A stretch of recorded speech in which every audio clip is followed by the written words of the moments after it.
16 कारण भाई तीर्थंकर जे भय। जिन्होंने इनको भाया है आज वो पूज्य बन चुके हैं। जन्म तो आपकी तरह हमारी तरह ही हुआ था।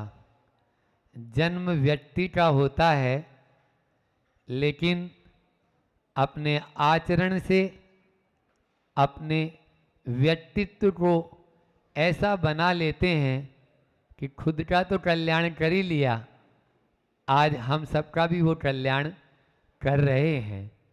ऐसे उन तीर्थंकर प्रभु के चरणों में प्रतिदिन हम आराधना करते हैं और यही भावना भाते हैं कि प्रभु तेरे 5 हुए कल्याण, एक बार मेरा कल्याण कर दो।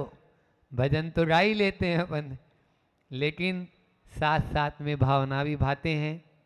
वर्तमान में अभी 16 कारण पर्व चल रहे हैं। उन्हीं 16 कारण पर्व पर, 16 कारण भावनाओं पर प्रतिदिन एक एक भावना हम भा रहे हैं।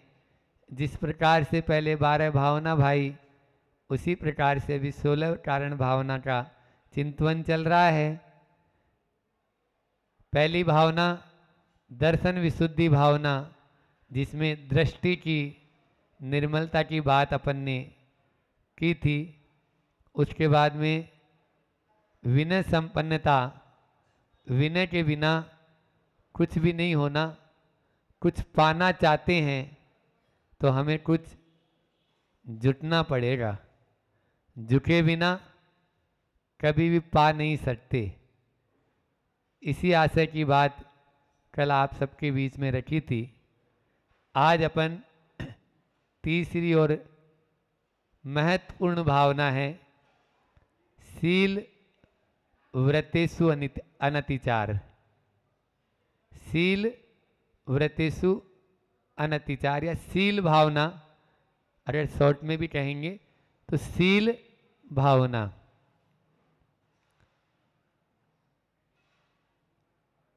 सब जानते हैं कि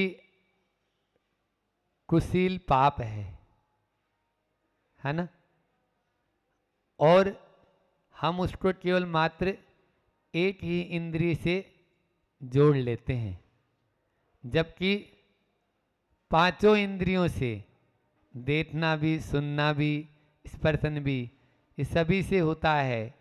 इसलिए शील व्रतों को यदि हमें सुरक्षित रखना है, व्रतों को यदि सुरक्षित रखना है तो शील का पालन अति आवश्यक है।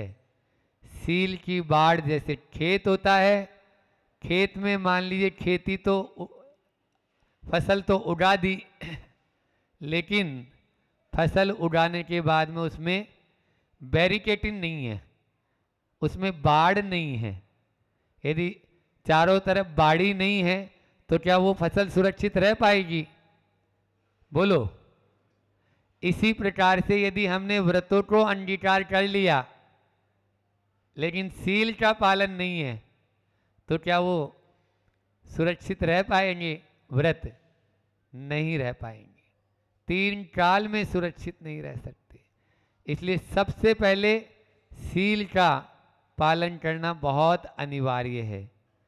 वैसे बोलचाल की भाषा में भी अपन शील का मतलब क्या समझते हैं? अच्छा, है ना, ये बहुत सुशील है, ये बहुत शीलवान है ना। इसका अच्छे संस्कार, संस्कारों में संस्कारवान होना ही शीलवान होना है। यदि संस्कार नहीं है तो शील कैसे सुरक्षित रहेगा? इसलिए बात आज बहुत व्यापक है, उसको आज इसमें बहुत ज़्यादा, क्योंकि जहाँ पर शील है वहीं पर संयम रह सकता है, वहीं पर व्रत रह सकते हैं, वहीं पर वही तप भी सार्थक है। यदि मान लीजिए हम शील का पालन नहीं कर रहे और तपस्या खूब कर रहे हैं तो क्या वो तपस्या कार्यकारी होगी? नहीं होगी। उस तपस्या का फल नहीं, वो तो केवल बाल तप या हठ योग जैसे होते हैं वैसे हो जाएगा। इसलिए हमें सील की ओर ध्यान देना है। पहले तो सबसे पहले हम व्रतों को ग्रहण करें। व्रतों को ग्रहण करेंगे तब ही हम ये सील भी पालन। 7 सील होते हैं। सील व्रत कितने होते हैं? 7 सील व्रत बताए। 5 तो अणुव्रत हो गए, फिर 12 व्रत होते हैं। श्रावण के कितने व्रत होते हैं? 12। उनमें से 7 को सील व्रत की संज्ञा दी कि इन व्रतों में जो अभिवृद्धि करे, इन व्रतों को जो सुरक्षित करे, इन व्रतों में हमें आगे बढ़ाए, वो सील व्रत कहलाते हैं। वो 3 गुण व्रत और 4 शिक्षा व्रत आप सब जानते हैं। उन 7 सील व्रतों का भी हम पालन करेंगे, तभी हमारी सील व्रतेषु अनतिचार, एक ये जो शब्द दिया है अनतिचार, ये बहुत महत्वपूर्ण है। अतिचार लड़ना यानी निर्दोषता, मतलब दोष लड़ना। अतिचार का मतलब क्या है? दोष लड़ना। और अनाचार का मतलब क्या है? व्रत का ही भंग हो जाना, व्रत का ही भंग हो जाना। इसलिए अतिचार नहीं लगाना। जैसे आचार्य श्री का एक बहुत अच्छा उदाहरण याद आ रहा अभी ताजा ही, जो नेमावर में हम लोगों को जब अभी पढ़ा रहे थे प्रतिमा विज्ञान के बारे में, तब यह दिया था कि रस्सी से बाल्टी कुएं में से खींची जा रही है। रस्सी थोड़ी पुरानी है, तो अपन ने बाल्टी को खींचा, आवाज आई चट, लेकिन फिर भी खींचा, फिर आवाज आई चट। वो जो चट चट की आवाज आ रही है ना, मतलब वो है अतिचार। क्या है? अब आपने धीरे धीरे उस बाल्टी या हंडे को खींचते खींचते ऊपर तक ले आए। अब वजन भी पूरा रहता है और रस्सी के ऊपर भी पूरा लोड है, क्योंकि जैसे जैसे ऊपर आती जाएगी तैसे तैसे उसमें और लोड बढ़ता चला जाता है। तो वैसे ही वो रस्सी के ऊपर, अब बाल्टी लेने वाले पकड़ने वाले ही थे, एक साथ चढ़ सीधी नीचे चली जाती है वो बाल्टी वापस, मतलब रस्सी टूट गई। रस्सी टूट गई तो जो चट चट की आवाज आ रही थी ना तुझियों की, वो क्या थी? अतिचार था। और ये जो रस्सी पूरी की पूरी टूट रही है, ये अनाचार है। आपका व्रत जो आपने लिया उसमें हमेशा पूरा ही दोष लगा दिया, तो वो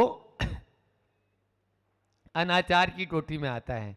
आचार्य श्री कहते हैं जब तक आपके मन में श्रद्धा है, उसके प्रति आस्था है, उसके प्रति विश्वास है, कभी व्रत टूटेगा नहीं। हाँ, क्वचित कदाचित व्रत में दोष लग सकता है, क्वचित कदाचित व्रत में दोष लग सकता है, लगी जाता है।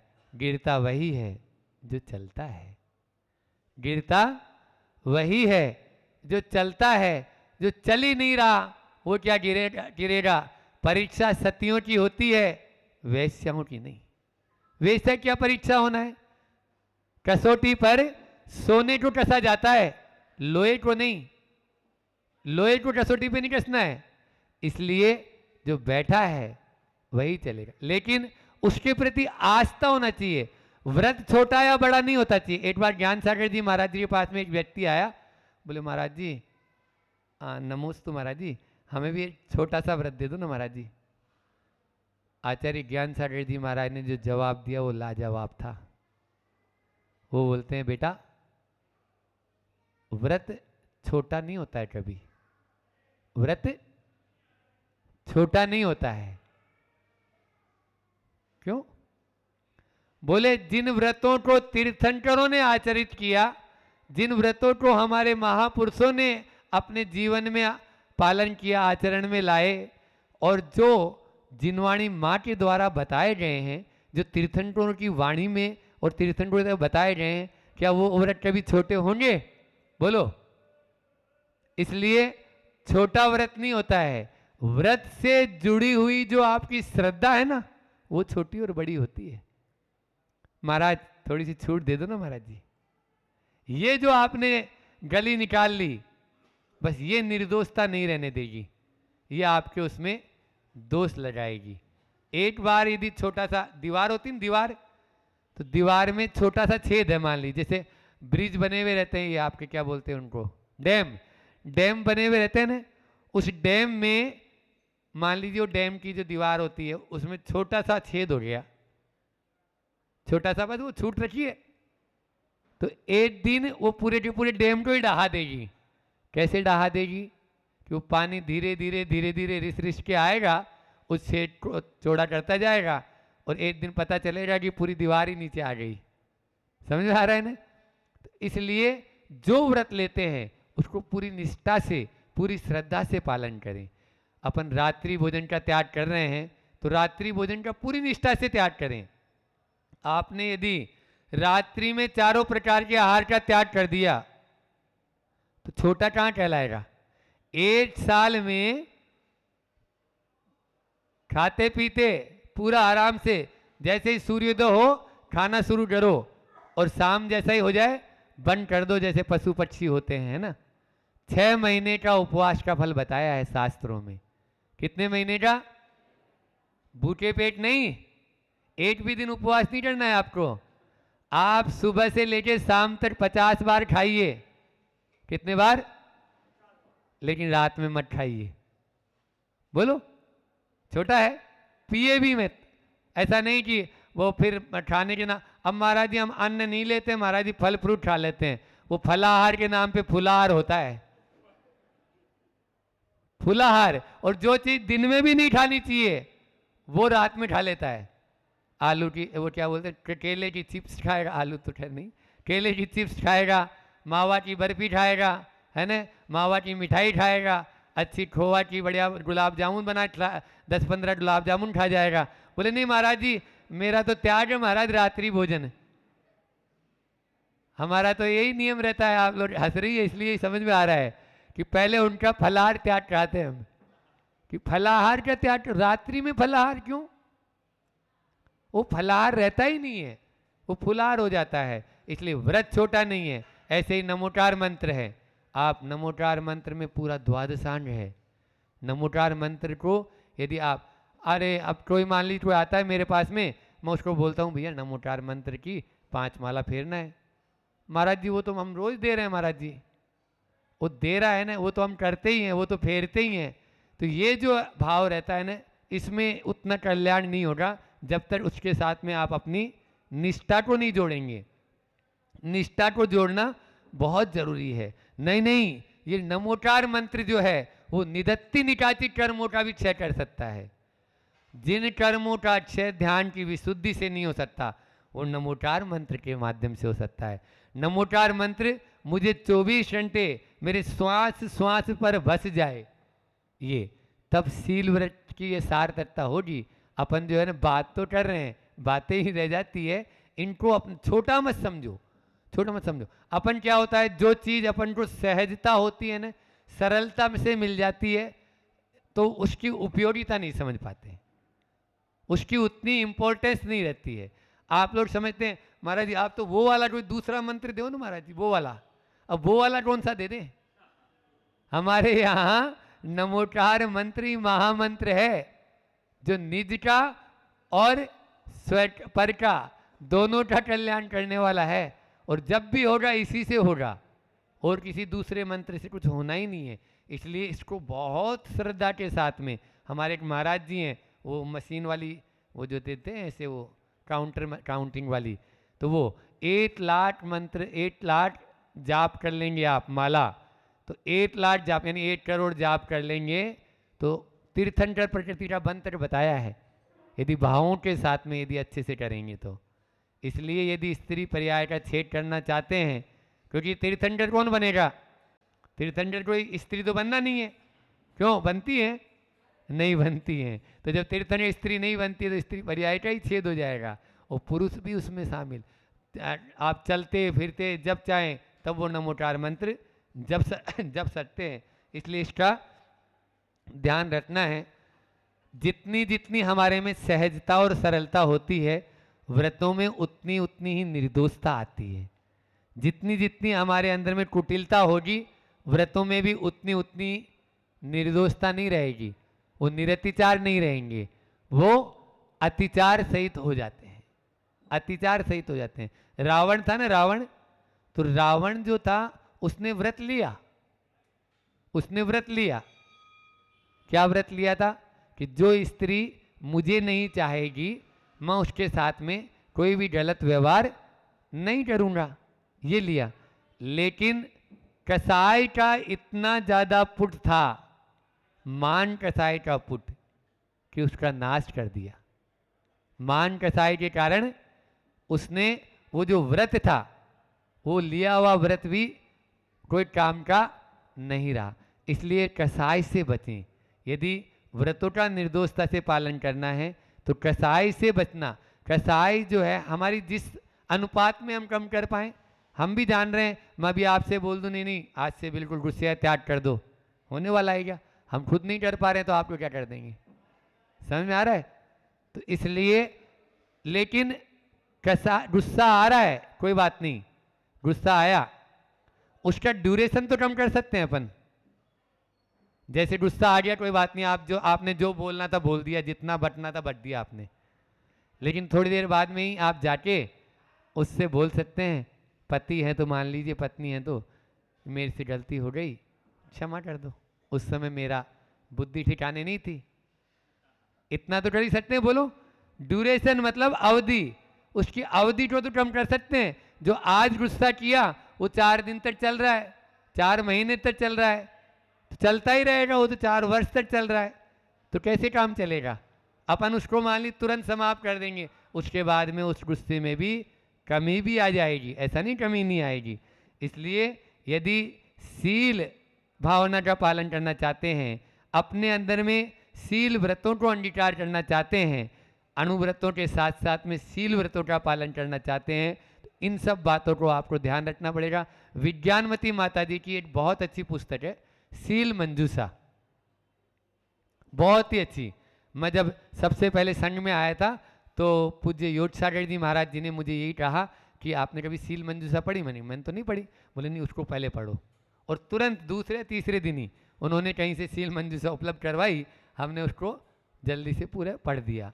तो ये शील मंजूषा, उसमें ये पूरी भावनाएं दी हुई है। चाहे आप विवाह करके अपना जीवन यापन करना चाहते हो तो, और चाहे आप विवाह नहीं करना चाहकर ब्रह्मचर्य अपना जीवन यापन करना चाहते हो तो, ये शील मंजूषा जो पुस्तक है बहुत पठनीय है। 108 गुरुवाणी एक ऐप है, उस ऐप के ऊपर ये मिल जाएगी। उस दिन मेरे पास बहुत सारे लोग आ गए, महाराज जी ने बोल दिया इधर से कि वो अनुभव हजारा, आहारी औषधि है और एक उपवास चिकित्सा, ये 3 पुस्तकें अभी अभी मैंने प्रिंट कराई थी नेमावर में अपने पंचकल्याणक में, तो उस समय प्रिंट करवाई। लेकिन अब यहाँ थोड़ी साथ में ही थोड़ी चलता रहता है बोरा बिस्तर अपना। और फिर दूसरी बात ये है कि जो प्रिंट होती है तो प्रिंट कराने वाला कोई और है और बांटने वाला कोई और है, ले जाने वाला कोई और है, पढ़ने वाला कोई और ही है, लेकिन आप सबकी जेब में एक झुंझुना रहता है, खिलौना। तो उस खिलौने का उपयोग आप अच्छे में भी कर सकते हो। आप खाली उसमें अपने प्ले स्टोर में जाके, और एक वो वाला ऐप होता है 108 गुरुवाणी, तो 108 गुरुवाणी में ये तीनों पुस्तक डली हुई है, ये तीनों पुस्तक भी है और शील मंजूषा भी है। तो इसलिए हमारा ये नहीं है कि आप मोबाइल रखो, लेकिन यदि मोबाइल है तो आप बुरे में क्यों काम में करो, अच्छे में काम कर ले भैया। तुम अब मेरे कहने से मोबाइल तो छोड़ नहीं पाएगा। शील की बात चल रही है तो एक और बात कह दूं, टच स्क्रीन मोबाइल और टच स्क्रीन कपड़े, ये दोनों ही शील का पालन नहीं करने देंगे। टच स्क्रीन मोबाइल और टच स्क्रीन कपड़े, यदि ये दोनों आप पहन रहे हैं तो आपका शील का पालन कभी 3 काल में नहीं होगा। टच स्क्रीन कपड़े कभी नहीं पहनना और टच स्क्रीन मोबाइल कभी नहीं रखना। तो जरूर शील व्रतेषु अनतिचार, भावना का पालन निर्दोषता से होगा। एक हाइकू लेकर अपनी बात को यहीं विराम देंगे। अंतिम आज की इस शील भावना के साथ में ही यह आचार्य श्री जी का हाइकू, लज्जा न बेचो। क्या बोला? लज्जा न बेचो, सील का पालन सो ढीला ढाला ना। सील का पालन सो ढीला ढाला ना, ढीलम ढाल नहीं होनी चाहिए, छूट छाट नहीं होनी चाहिए। और दूसरी बात, लज्जा न बेचो। आप में यदि सील पालन तभी संभव हो पाएगा जब आप लज्जा का ध्यान रखेंगे, शर्म होगी आपकी आंखों में, नेत्रों में आपकी लज्जा रहेगी, तभी सील का पालन हो पाएगा। और वो ढीला ढाला नहीं होना चाहिए। यदि ढुलमुल रहेगा तो वो स्थिरता नहीं आ पाएगी। इसलिए लज्जा न बेचो, सील का पालन सो ढीला ढाला ना। बहुत अच्छा हाइकू है। बोलिए अहिंसा परमो धर्म की जय। आचार्य गुरु और विद्यासागर जी महामुनिराज की। प्रकार के दुखों की अपन ने चर्चा करी थी, उसमें से अभाव का दुख और वियोग का दुख और कल्पना का दुख, ये तीन हो गए। अभाव हो गया, वियोग हो गया और कल्पना का दुख हो गया। अभी दो दुख रह गए हैं। कौन कौन से रह गए हैं? अल्पता का दुख और असंतोष का दुख। अच्छा, याद दिला दिया करो आप लोग। तो अल्पता का दुख और असंतोष का दुख, ये दो दुखों के विषय में अपन आज चर्चा करते हैं। तो अल्पता का दुख किसे कहते हैं, पहले अपन उसे समझे। सोचा था फायदा 10 लाख का हो जाएगा, पर 8 लाख का हुआ। सोचा था फायदा 10 लाख का हो जाएगा, इस हिसाब से हमने कोई काम प्रारंभ किया, कोई टेंडर आदि लिया, उस काम में हम घुसे, लेकिन 8 लाख का हुआ, 2 लाख का नहीं हुआ। ये क्या है? ये 2 लाख के प्रति जो व्यथा हो रही है, ये अल्पता की व्यथा है। सोचा था उधारी पूरी वसूल हो जाएगी, पर हो ही नहीं पाई। माल बांट दिया, बेच दिया, 50% ही हमारी उधारी वसूल हुई। 50% की खुशी नहीं है, लेकिन जो 50% की अल्पता है, उसका हमारे मन में वेदना है। सोचा था सत्कार्य करें हैं समाज में, पूरे चतुर्मास में मेहनत करी है और सब कुछ किया है, तो बाद में बहुत तारीफ भी मिलेगी, बहुत सम्मान भी मिलेगा और हार आदि सब मिलेगा। मिला तो, पर जितनी हमें अंदर से आशा थी उतना नहीं मिला, अल्प मिला, इच्छा के अनुकूल नहीं मिला।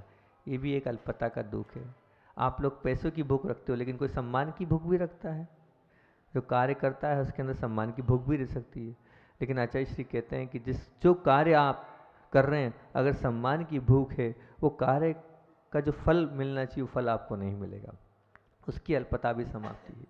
मान लीजिए आप कहीं भोजन समारोह में गए और भावना थी इतने बड़े सेठ हैं, कम से कम 5, 7, 8 प्रकार की मिठाई मिलेगी, ये मिलेगा, वो मिलेगा। भोजन तो मिला, पर उतनी तरह की मिठाई नहीं मिली, या जो आपकी फेवरेट डिश जो भी है, कौन सी करी, ये वो जो भी आप बोलते हैं, वो नहीं मिली। अरे इतना बड़ा सेठ, इतना बड़ा पैसा, सब कुछ कर रहा है और भोजन में, ये अल्पता का दुख। ऐसा नहीं कि भोजन नहीं था, लेकिन ये सब अल्पता का दुख है। ये जो अल्पता का जो दुख है, ये बस मतलब हमें अंदर से क्या कर रहा है? पीड़ित कर रहा है। ये कोई वेदना का भाव नहीं है। वेदना का भाव तो समझ में आता है, ठीक है कि ये वेदना का भाव है, पर अभाव का दुख क्या है ये भी समझ में आता है, ठीक है कर्म के उदय से हुआ। लेकिन ये अल्पता का दुख तो आप स्वयं जनरेट कर रहे हैं। मिला तो है, पर संतुष्टिपूर्ण नहीं मिला। एक आपको सनातन सत्य आपके सामने रखता हूँ। नदी है, वो पूरी नदी में सब ओर पानी भरा है ना, लेकिन वो भरपूर पानी है, चारों ओर पानी है, पर जितना पात्र हो आप उतना ही पानी ले पाएंगे ना? उससे ज़्यादा ले पाएंगे? नहीं ले पाएंगे। 1 बाल्टी, 2 बाल्टी, 4 बाल्टी, ज़्यादा ज़्यादा अपनी टंकी भर लेना, ज़्यादा ज़्यादा नगर की वो बड़ी वाली टंकी भर लेना। पूरी नदी को रख सकते हो क्या? नहीं रख सकते ना।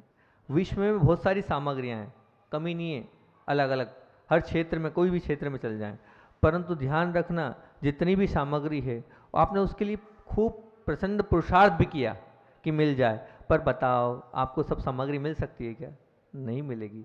जितना पुण्य आपके कब्जे में होगा उतना ही मिलेगा, उससे ज़्यादा नहीं मिल सकता। मतलब पुरुषार्थ के अनुपात में आप कहो कि हमने तो बहुत पुरुषार्थ किया था, सब कुछ मिलना था, क्यों नहीं मिल रहा? पुरुषार्थ के अगर आप पुरुषार्थ के अनुपात में प्राप्ति की अपेक्षा कर रहे हो तो ध्यान रखना वो कभी नहीं होगा। जरूरी नहीं है कि आपके पुरुषार्थ से वो सब कुछ मिल जाए। आपको हमेशा अल्पता के ही दुख को हमेशा एक्सेप्ट करना पड़ेगा। क्यों एक्सेप्ट करना पड़ेगा? क्योंकि आपकी अपेक्षा बहुत है, आपने पुरुषार्थ बहुत किया है। एक प्रश्न करता हूं मैं आपसे, चलो, प्राप्ति का संबंध क्या केवल पुण्य से कि पुरुषार्थ से है? प्राप्ति का संबंध केवल पुण्य से कि पुरुषार्थ से? इस उत्तर के पहले मैं एक दूसरा आपसे प्रश्न पूछता हूं, क्या आपके जीवन में कभी आपको कभी मंदी अच्छी लगती है? मंदी का मतलब समझते हैं ना?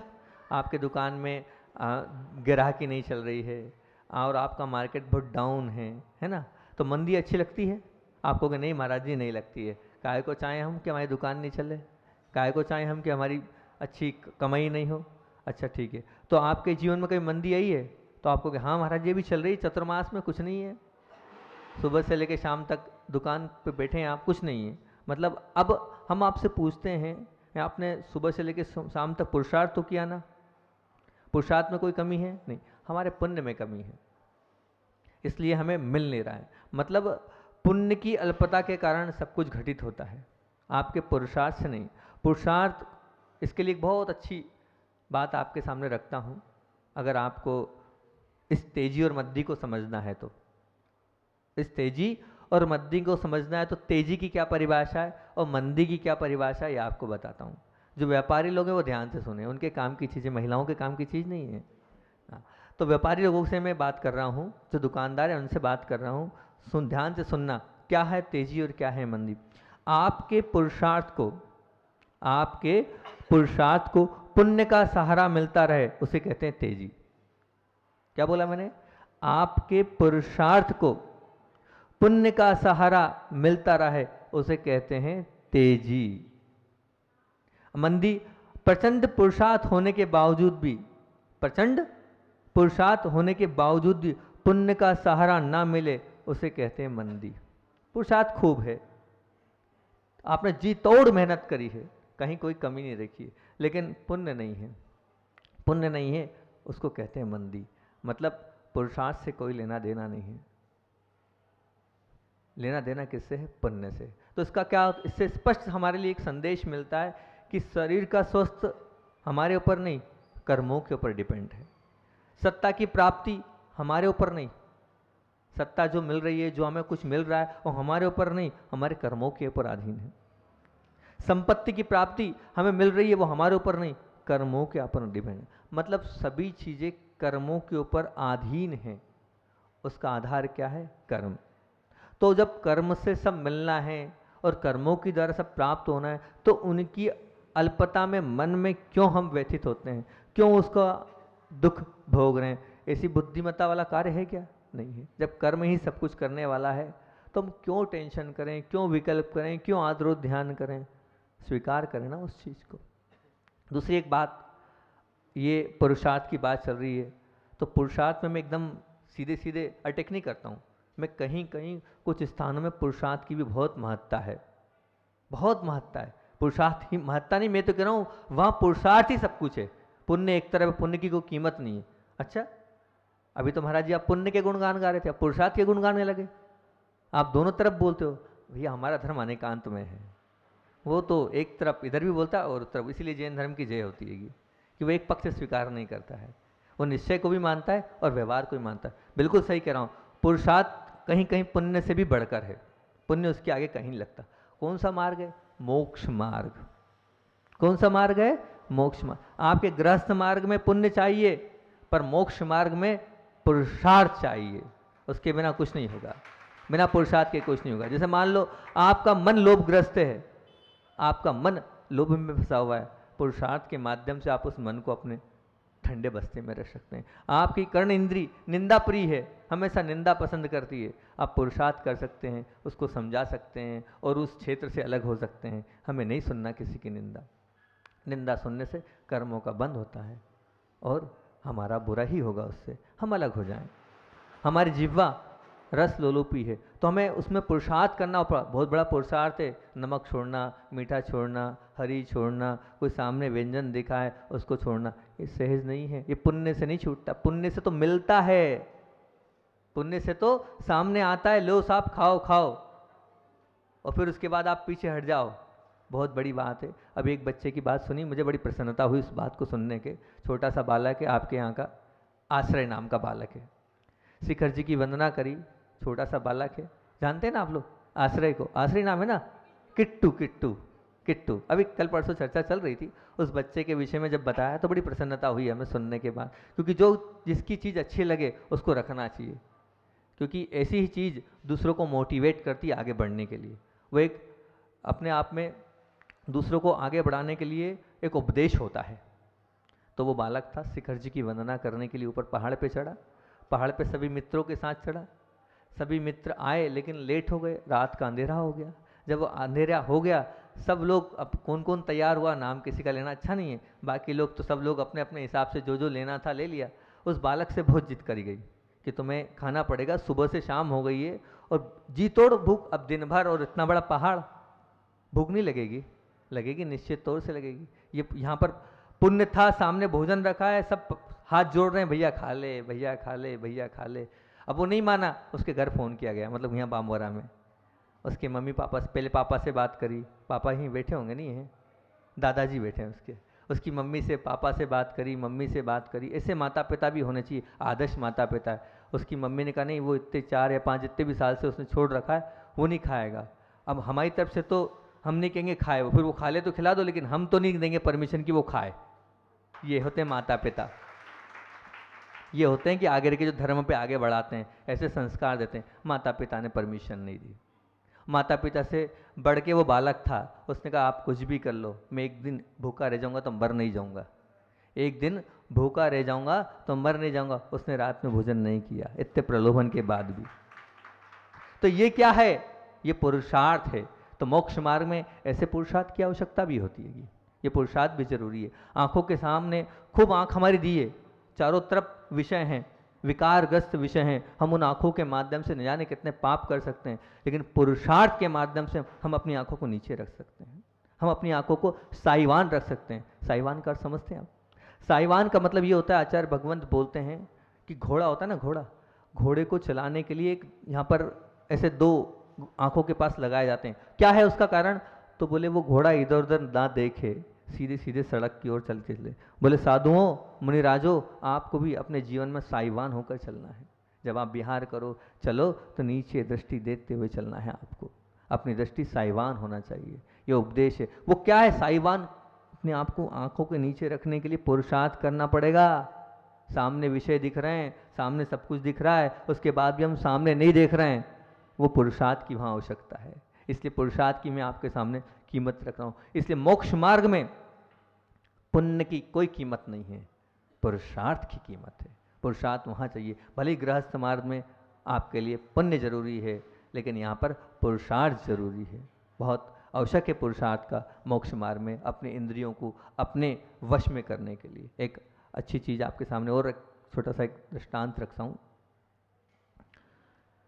एक दंपति थे, भारत के ही थे वो, और वो बाहर गए, पति पत्नी दोनों गए। अच्छा बड़ा कारोबार है, दोनों बाहर व्यापार करने के लिए पति पत्नी दोनों गए। और वो जो जिस टेंडर को उनने भरा था बाहर का, उसमें उनने बहुत लंबा फायदे का विचार किया। लगभग जो भी राशि हुई, एक एग्जाम्पल मान लेते हैं, मान लो 1 करोड़ रुपया उनने सोचा होगा कि 1 करोड़ रुपया अपने को मिले। 1 करोड़ के हिसाब से, अब वो तो बहुत बड़ी राशि है, वो सबके बीच में लेना अच्छा नहीं है, वरना नाम लेंगे अपन उसका। तो 1 करोड़ मान लिया अपन ने, 1 करोड़ की राशि का उन्होंने भाव बनाया, और वो 2 साल के लिए अपना देश, अपना वतन, अपना घर, अपने रिश्तेदारी, अपने बच्चों को छोड़कर पति पत्नी दोनों चले गए। बहुत अच्छा है, पैसा तो कहाँ कहाँ नहीं ले जाता है, सब जगह ले जाता है पैसा। वहाँ गए, जाने के बाद 2 साल जी तोड़ मेहनत करी, मेहनत करने के बाद आने के बाद जब उनका जो एक नौकर था, वो जो नौकर ऐसा था जो बचपन से सेठ जी के साथ रहा है और उम्र बहुत ज़्यादा थी, वो जानता था कि सेठ जी कब हंस रहे हैं तो उस हंसी में क्या है। उनके चेहरे की प्रत्येक चीज़ की एक्टिविटी को देख के वो समझ जाता था कि हमारे सेठ जी का क्या है। जिसने अपने बचपन से जिस बच्चे को खिलाया वो तो समझता है ना कि क्या है। तो उसे बड़ी प्रसन्नता थी कि सेठ जी आए हैं तो बहुत खुश रहेंगे और खूब पैसा कमा के लाए होंगे, इतने साल बाद आए। वो एयरपोर्ट पहुंचा, एयरपोर्ट से लेने आया, और उसे वो जो नौकर था, वो नौकर बार बार उनको निहार रहा था। निहारते निहारते उसको लगा कि सेठ जी खुश नहीं है। उनके चेहरे की उदासीनता से समझ गया वो कि प्रसन्नता नहीं है उनके अंदर। पूछ लिया, बोले क्यों सेठ जी, हमें कुछ लगता है आपको कोई कष्ट का अनुभव हो रहा है, आप दुखित हैं। तो वो बोले अब क्या बताऊं मैं, नहीं नहीं जी बताओ तो क्या हो गया, अब कुछ नहीं क्या बताऊं मैं, 50 लाख का घाटा लगा के आया हूँ मैं। क्या बोले, 50 लाख का घाटा लगा के आया हूँ मैं। तो बड़ी विकल, उतने में जो साथ में सेठानी थी वो मुस्कुराने लगी, वो हंस दी। जब वो हंसी तो नौकर को समझ में नहीं आया, सेठ जी के चेहरे से बिल्कुल एकदम ऐसा लग रहा है कि सब कुछ चला गया और सेठानी हंस रही है। तो फिर पूछ लिया, क्यों आप हंस क्यों रहे हैं? अब बोले हंस क्यों रहे हैं उसका कारण पूछना चाहते हो? बोले हाँ। तो बोले उसका कारण ये है कि सेठ जी यहाँ से निकले थे, उनने पूरा ब्यौरा निकाल लिया था, उनके भाव थे कि 1 करोड़ का फायदा हो, लेकिन हुआ 50 लाख का। अभी 50 लाख के घाटे में, टेंशन में। अब बेचारो आप, ये अल्पता का दुखेगा। मतलब 50 लाख मिले हैं उसकी कोई प्रसन्नता नहीं, जो 50 लाख नहीं मिले हैं उसमें वो परेशान हुए जा रहे हैं, उसमें अपने आप को कष्ट का अनुभव कर रहे हैं, उसमें व्यथित हैं, उस अपने आप को उद्वेग महसूस कर रहे हैं। क्या है ये? संतुष्टि नाम की, हमने सोचा नहीं मिला, जरूरी थोड़ी कि हम जितना सोचे उतना मिल जाए। एक बार मैंने उदाहरण भी दिया था, भाई आम है, आम का पेड़ है, उसमें मोर लगे, क्या प्रत्येक अगर वो आम आ गए ना पूरा पेड़ गिर जाएगा? जितने उसमें उसको क्या बोलते हैं, मोर ही बोलते हैं ना, मोर। तो भैया जरूरी नहीं है आपने पुरुषार्थ किया है तो उतना मिलेगा तो आपके पुण्य के आधार से। तो ये अल्पता का दुख बड़ा खतरनाक दुख है। आज अपन असंतोष का दुख भी ले ही लें, नहीं तो फिर रह जाएगा, ऐसे तो कहानी बढ़ते चली जाएगी। असंतोष का दुख पहले समझते हैं। पहला था अभाव का दुख, दूसरा था वियोग का दुख, और तीसरा था अल्पता का दुख। ये तो कल्पना का दुख, बहुत अच्छा, वेरी गुड।